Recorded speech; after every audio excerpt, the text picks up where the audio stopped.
news.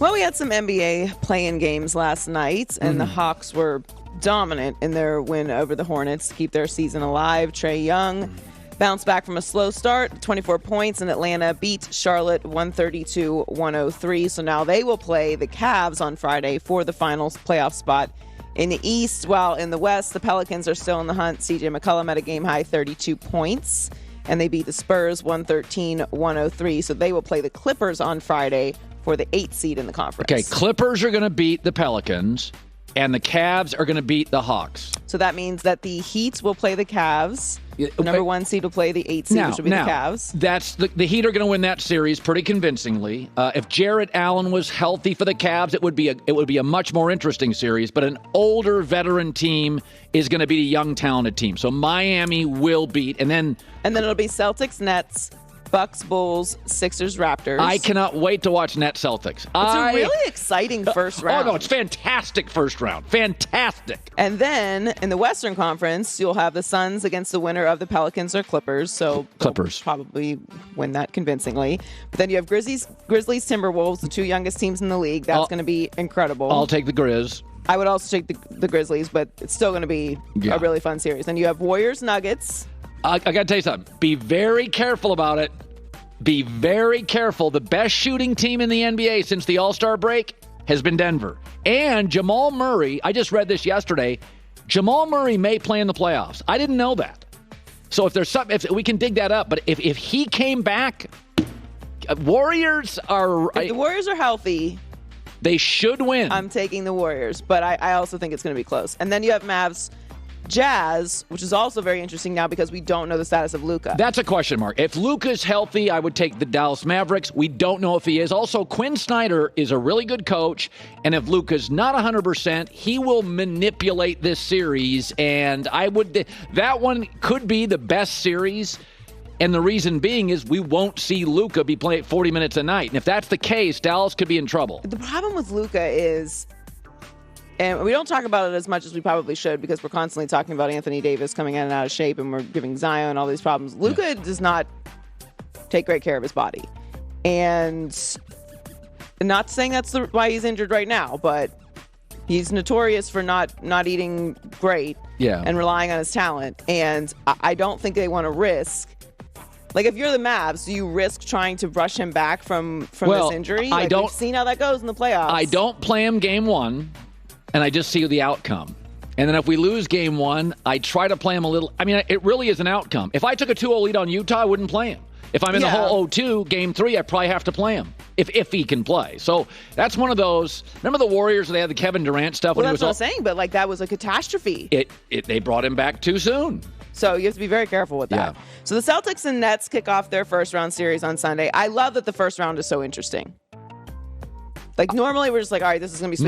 No. There is no, we said this all year. Phoenix. I mean, Phoenix feels like the only one that's that's probably going to be a sweep. I think, yeah. I think, and by the way, what the NBA got lucky, the team that's a tough matchup for Phoenix is the Clippers.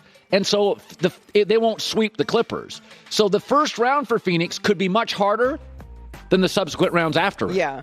Well, Ben Simmons is reportedly getting closer to making his Brooklyn debut. According to Brian Windhorst, it could happen during the series.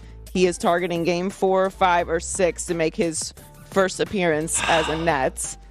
Now, that is, of course, assuming that the series would go past game 4. He is a riddle obviously. Wrapped in an enigma.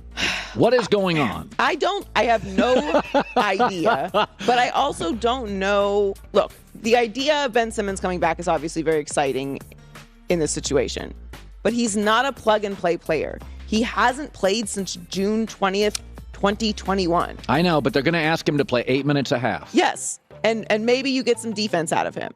I am for that. But how much is he going to contribute? I know. If things go badly, what's the risk of that? Because now you have an entire offseason to discuss how he's got to adjust. This is a new team, a new system. He hasn't played basketball in almost a year. I don't want to name drop, but comedian David Spade emailed me 2 days ago. He did. And David's a great guy. We've had him on the show before. Yeah. He said, can you explain the Ben Simmons thing? Is he hurt? And this is what I would tell David and everybody. We don't know. No, he is. He has been hurt. He had a back issue. No, he had a back issue. He had a herniated disc in his back. What was going on in Philadelphia was not an injury, but since he's been in Brooklyn, it's been a back injury. Like he got can he shoot now or what? No, I'm assuming no. Why would that have changed? But that's what I'm saying. Like, what version of Ben Simmons are we even going to get if he is out there? And I don't know how he fits with all this stuff. Because I'm not getting practice video or reports, so I find him fascinating. I'll go back and say this again.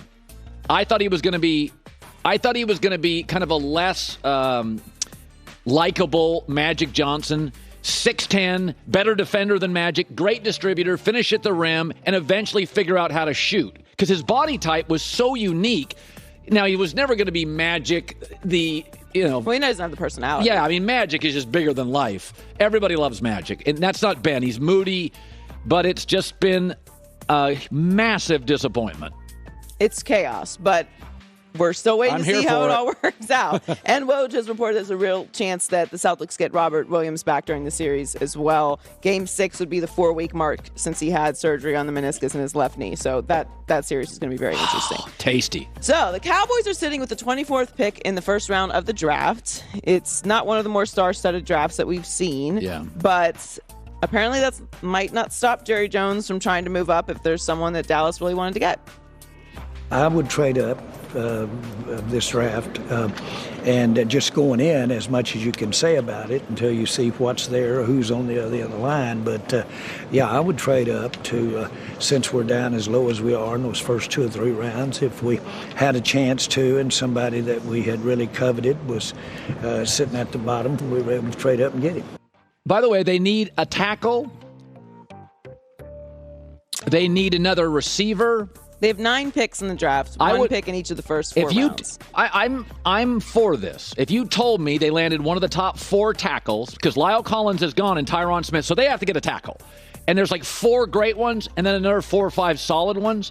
If you told me they moved up to get a tackle and a receiver, and this is a good draft for tackles and receivers, and instead of 9 picks, they got 5, I'd be like, because we know the roster's fine, but it's an offensive league. We don't trust McCarthy. They cannot be below average at tackle. And right now... No, they have to have a great... Yeah. The way that this team is set up, they have to have a great good to great offensive line to even be competitive. Yeah, so I have no... Do you like Jerry saying this, though? Yeah, what he's saying is I'm open for business. Most people in this draft, Joy, are moving backwards. Yeah. Jerry's saying, I'll go up. I don't think... Again, the New Orleans Saints, people are banging on the Saints for the Philadelphia deal, but what they need is a wide receiver and a tackle like Dallas. So the needs for the Saints and the Cowboys are the same thing, and both are saying there's some good premium stuff up there. Right, this is the draft to do that. It's probably gone by the 17th, 18th pick. So, again, I don't think it's a great draft. I think this will be a very interesting scout draft. And listen, I do not envy scouts. I find it fascinating that you have to risk your name predicting what a young kid coming out of college is going to do at the next level. But because we're banging so much on how this is not a high level talent draft and there's no real stars and it's good to not great, I do wonder how we're going to look back on this draft in about 3 years and see if we were all right about that. Listen, I like the process and the architecture of a draft. I don't care about the players, but the players notwithstanding, I like the draft because I like watching teams try to fill holes and spaces, and I think it's a blast. I also love seeing, I was watching, who was it, Juju Smith-Schuster when he got the call from the Steelers. Like, I love watching draft day, the moments with the families and stuff. That's why the draft, obviously we're not going back to this, but when everyone had to have their home cams was so cool because you don't get to see all of them because some of them are at draft day, which is going to be a scene in Vegas, by the way. Good stuff, Joy, with the news. Well, that's the news.